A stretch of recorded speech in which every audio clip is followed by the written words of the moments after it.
Welcome to the WHHI Daily News. I'm Robyn Zimmerman. Let's begin our newscast with today's local headlines. Hilton Head's Town Council is dealing with two divisive issues this summer that are coming to a head soon. The town will likely be asked to come up with a plan for the island side of the 278 corridor project before the State Infrastructure Bank puts any money into the plan to replace any bridges to the island. The state wants the town's plans on paper soon, or it'll just begin construction of an eastbound replacement for the crumbling bridge from the mainland to Pinckney Island without the town's input. Now, town council's also wrestling with who's responsible for workforce housing plans. Last week, the council decided to stay involved in planning what to do if more workers are displaced by new developers, though those in opposition want the town to let the private sector lead the way.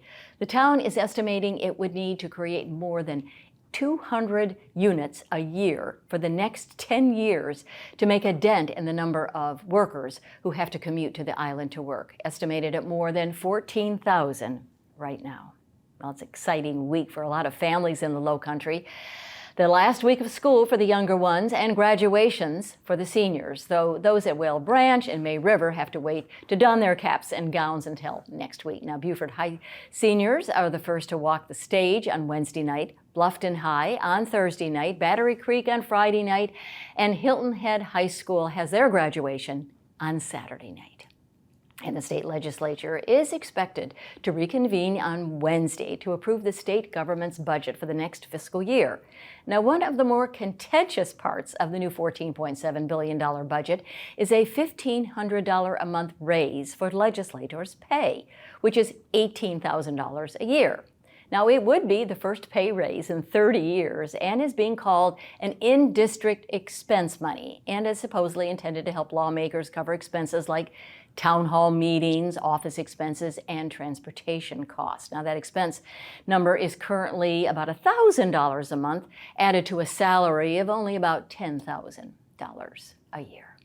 And here's a good and bad news story from the 23rd May River cleanup about 3 weeks ago. The good news is that over a ton of waste was picked up along the river in the parks and nearby streets of May River's historic district, nearly 300 pounds of which were able to be recycled in just 3 hours on Saturday morning.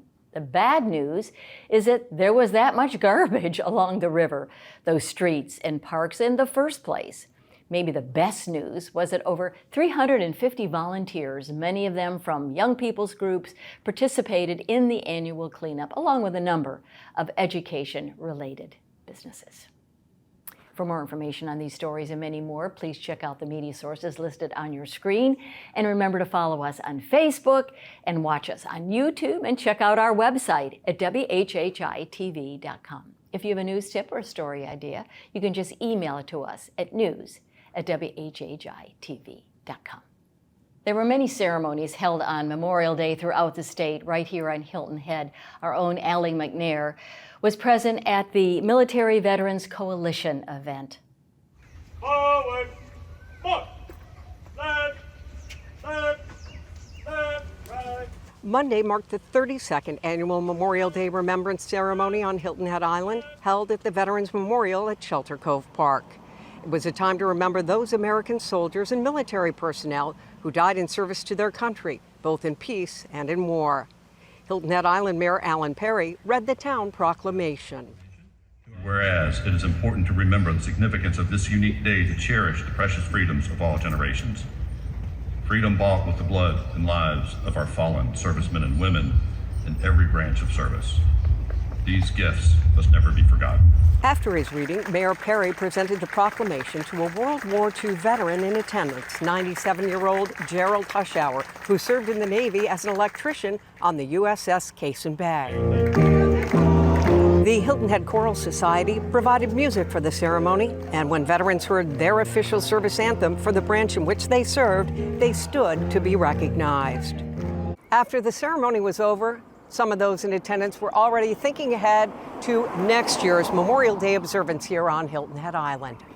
Well, it's wonderful to be here on this day and see all the people and all the organizations that work to put it on. And hopefully all of us can be back here next year too. From the Veterans Memorial on Memorial Day on Hilton Head Island, I'm Allie McNair. Thanks, Allie, for that report. Coming up after the break, Tom Reitz will join us. As you know, he's a member of Beaufort County Council. Don't go away.